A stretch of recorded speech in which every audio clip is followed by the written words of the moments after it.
Very quickly अनसाब, thank you very much for joining us. ये मुझे बताइएगा कि मुझे क्यों ऐसा लग रहा है कि कुछ पावर्स दैट मे बी वो चाहती ही नहीं कि सीज़ फायर हो, और पाकिस्तान के एफर्ट्स में तो कोई कमी नहीं है, लेकिन वेस्टेड इंटरेस्ट बड़ी पावर्स के लग रहे हैं कि सीज़ फायर ना हो और ज़रा अमरीका और ब्लीड होता रहे। जी, एब्सोल्युटली।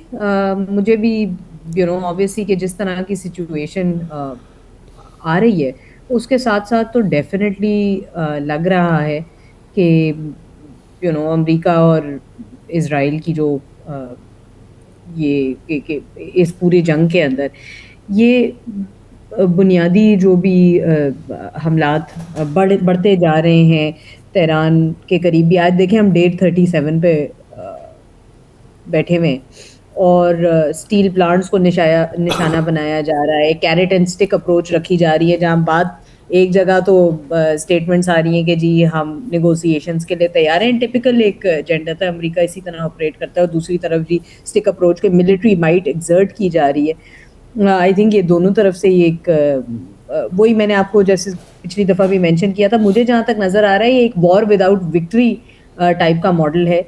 क्योंकि यहाँ एक और चीज़ जो नोटिस करने वाली है कि ट्रंप जब भी इस तरह के अल्टीमेटम देता है कि अगर स्ट्रेट ऑफ हॉर्मुज़ खोला ना जाए, इसके साथ-साथ वापस जो अल जज़ीरा की भी रिपोर्ट्स कह रही थी आज कि ईरान के सेंट्रल मिलिट्री कमांड ने भी इस अल्टीमेटम को बिल्कुल बेकार और मतलब कि घबराहट में दिया हुआ एक बेवकूफ़ एक्शन करार दिया गया है। तो आई थिंक कि इस पूरे सिनेरियो के अंदर जबकि इतनी ज़्यादा हलाकतें हो चुकी हैं, लोग ज़ख्मी हो चुके हैं, दोनों तरफ नुकसान हो रहा है, अमेरिका इस तरह की बात करे प्रेसिडेंट डोनाल्ड ट्रंप, वहाँ डेफ़िनेटली नज़र आ रहा है कि इस पूरे सिनेरियो का जो फ़ायदा कुछ ऐसी नेशंस उठा रही हैं कि जहाँ पे ऑब्वियसली अगर पीस होती है doesn't work out in their favour. अगर ग्लोबल कॉन्टेक्स्ट में भी देखा जाए तो जिस तरह यूएन के सेक्रेटरी जनरल ने भी यूएन का नाम ये ना लें, बहुत जो बेकार की बात है, छोड़ हाँ, दें यूएन तो। I mean it's a waste of time मेरे प्रोग्राम में उसका जिक्र करना। मैं बिल्कुल ये कहने आप अब हम बिल्कुल वही ऐसी बात है कि आप यूएन का नाम ले लें या आप मीशा शफी का नाम ले लें, वो एक ही जितने इम्पोर्टेंट हैं इस जंग में, दोनों का कोई फ़ायदा नहीं है। मैं यही बता रही थी कि इट्स मोर थिएटर लग रहा है। वही कि जी हमने आज भी मुझे बता दिया कि कंडेमनेशंस भी आ रही हैं, 40 मुल्कों के लीडर्स ने वर्चुअल मीटिंग कर ली स्ट्रेट ऑफ हॉर्मुज़ खुलवाने के लिए, नहीं, डिप्लोमेटिक यहाँ पे कुछ और हो रहा है, बड़ी इंपॉर्टेंट बात हो रही है। हाँ, ब्रिटिश साहब, दो चीज़ें मैं देख रहा हूँ as a student of history कि एक तो ये वॉर ऑफ एट्रिशन है बेसिकली, और जो काइनेटिक वॉर है वो तो नहीं हो रही है, this is a non kinetic war.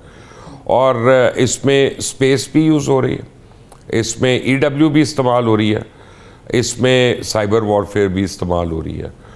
और लग ये रहा है कि अगर ईरान अमेरिका से आगे नहीं है तो कुछ ज़्यादा पीछे भी नहीं है। और मुझे ये लग रहा है कि अगर इन्होंने ज़्यादा बॉम्बिंग वगैरह इस तरह की जिसकी इन्होंने धमकी दी है, तो रिटेलिएशन जो है वो यूएई को और बहरीन को बहुत नुकसान पहुंचा सकती है। बेसिकली मैं बार बार यही बात कर रहा हूँ कि इजराइल इज गोइंग टू, अगर अमेरिका ये अभी तक जिस तरीके से इनकी कोई बातचीत नहीं बनती है और जिसमें पाकिस्तान बहुत कोशिश कर रहा है कि इनको समझ आ जाए कि इनकी मुलाकात हो जाए अमेरिका की और इनकी, दैट मीन्स कि अगर अमेरिकन और इसराइल ईरान की तरफ जाते हैं, वो जाके पावर प्लांट पे जो जाते हैं और उन्हें न्यूक्लियर साइट पर उन्होंने कहा कि रेडिएशन होगी, इससे पूरे खलीज को फर्क पड़ेगा, उससे भी नुकसान होता है। देन लाइक 100% ईरान ने कहा कि then I retaliate to American nation in खलीज एंड दैट इज यूएई, और उसके बाद आपके साथ बहरीन, और टू एन एक्सटेंड तो बाकी दूसरे ममालिक में भी जा सकता है, जबकि उसको जाना नहीं चाहिए।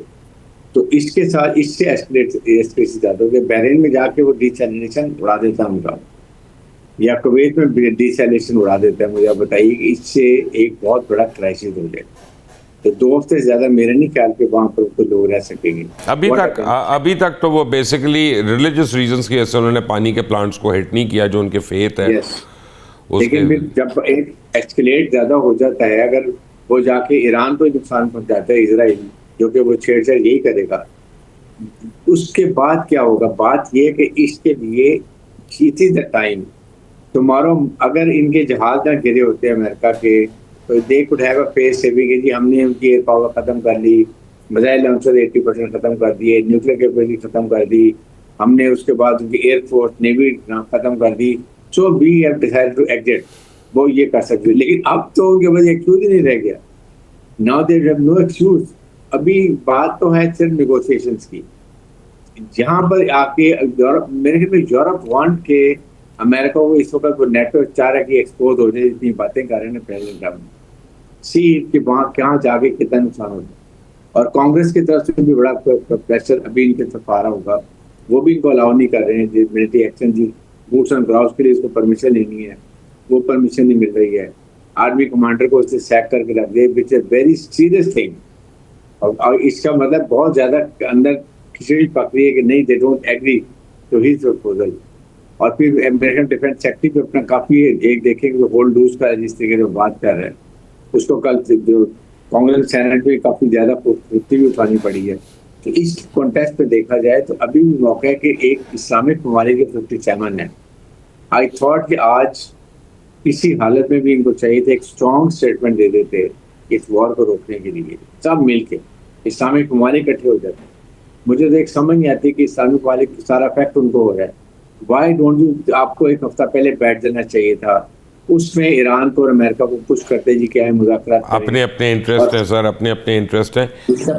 लेकिन अली मुझे ये बताइएगा कि ईरान ने अमरीकी तैयारे तबाह कैसे कर लिए, मुझे बॉटम लाइन बताएंगे। इसमें बेसिकली जो जिस तरह मैंने बताया ना कि एक तो जो आईआर है उसका तो कोई तोड़ नहीं होता। जो मैन पैड्स आपने रखे हुए हैं कि चाहे F-35 जो कहने को आई डोंट नो लोग उसको इनविंसिबल क्यों कहते हैं, वो स्टेल्थ जो होती है वो सिर्फ रेडार के लिए होती है। उसका जो आईआर सिग्नेचर है F-135 उसका जो इंजन है वो काफ़ी मतलब इंजन की जो आउटपुट है वो काफ़ी ज़्यादा है, उसका थ्रस्ट ज़्यादा प्रोड्यूस करता है, लेकिन वो फिर आईआर सिग्नेचर भी उसका इसी तरह ज़्यादा है।